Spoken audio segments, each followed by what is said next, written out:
Co-creating with God. Now, here is a topic that can be severely misunderstood. But if you're going to explore this, you need to know why. And that's because God and you make up the creative partnership that you were designed to fulfill. This is your creative partnership. And as you co-create with God, you have a responsibility.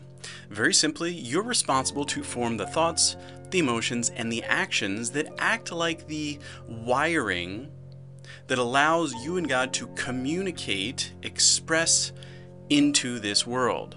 Now, God can, of course, come into you and form the thoughts, emotions, and actions for you, but He prefers that you would do this yourself because He made you capable to form your own thoughts, emotions, and actions. He gave you a free will to do this. He wants you to do this, and He doesn't want to have to come in and do your job for you. So you create the thoughts, emotions, and actions. That's the human responsibility of co-creation.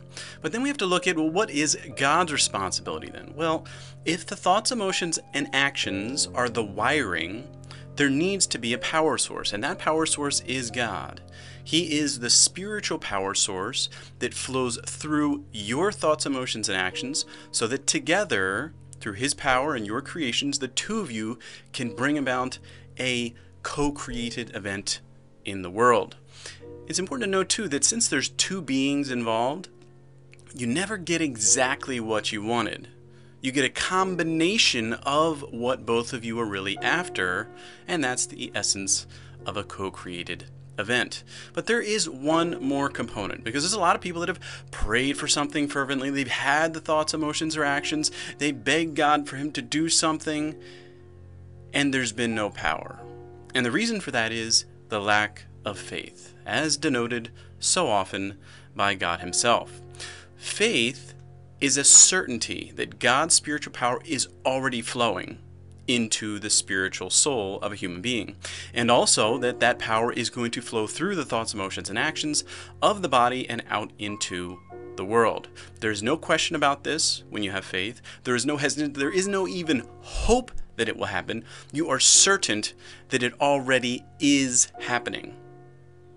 And that is the essence of faith. So when we beg and we plead and we cry out, that of course is not faith. That is the hope of something happening. That is the wish for it to happen. That is the want for it to happen. That's not actually the faith that not that it will happen, that it essentially already has happened.